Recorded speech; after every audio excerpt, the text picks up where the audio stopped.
Dashboard cameras, license plate readers, police have never had so much data at their fingertips. But how do they sift through it all to solve or stop crime? If it is all starting to remind you of the Minority Report, Female, killers male, white, 40s. Set up a perimeter and tell them we're on route. You're not alone. A lot of this data is being collected whether or not the individual is going to be involved in a crime. It's amazing to see what's possible once that infrastructure is in place. The debate raising fresh questions about where the line of privacy protections really is in the world of AI and when it might be offsides. As the country gears up for the World Cup, one of the largest security operations of the year, coast to coast. Nick Noon says his AI company, Peregrine, is now operating in 400 U.S. cities, 11 of which will be hosting World Cup events this summer.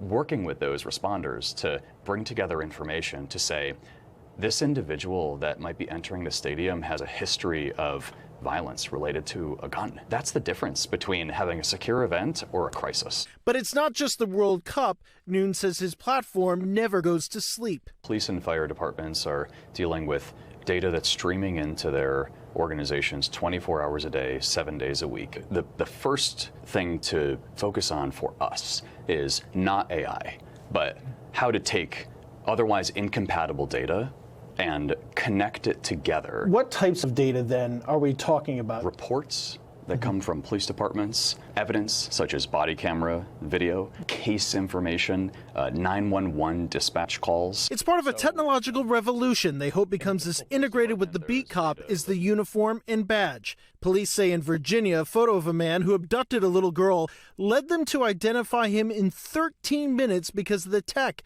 which led to an arrest. In Arizona, shooting solved in minutes instead of days or weeks. And police say in Georgia, they're tracking drug overdoses to find where dealers are operating to try and save lives. Noon's co-founder, Ben Rudolph, says AI is making tech like this affordable to police departments, big and small. We've seen a lot of organizations that have undergone massive technology changes in one system and another system, and a single place where they can get back to the work that actually matters. It's cool to see. Peregrine isn't the only tech company hoping to harness AI to supercharge policing. The question privacy advocates have, will they cause more harm than good? Data is very leaky. Beryl Lipton tracks police tech for the Electronic Frontier Foundation.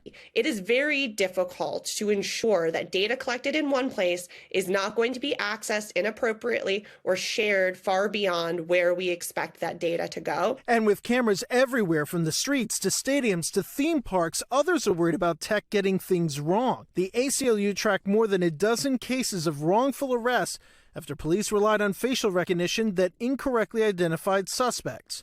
NBC News covered one case. A Tennessee grandmother demanding justice after an AI tool falsely linked her to bank fraud. Peregrine not involved in that case, and Noon says he's not in the business of mass surveillance. In many ways, that's already happening. He believes Peregrine can help law enforcement sort through it all and keep it secure. Peregrine is not a surveillance company. They look to companies like Peregrine to say, we need to secure that data. How could this be used against me in a nefarious way? It's somebody who's got a problem with my politics. It's somebody who's got a problem with me personally. How do you handle that challenge? If those systems are set up properly, then the information that's already being collected can be locked down to ensure that they're being utilized fairly, securely, transparently, and by the appropriate people. Working to stay ahead of the criminals while not sweeping up ordinary citizens in the process.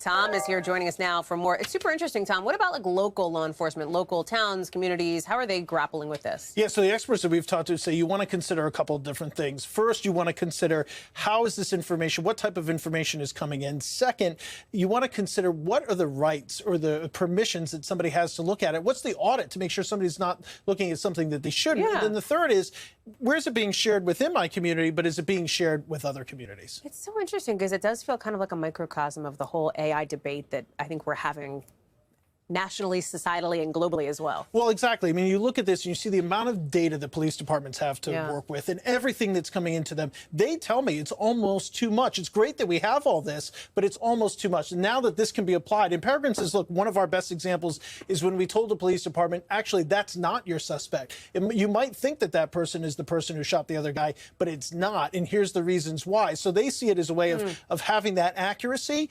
But yeah, where does this all go remains the big AI question too. Tom Winter. Tom, good to see you, pal. Thank you very much.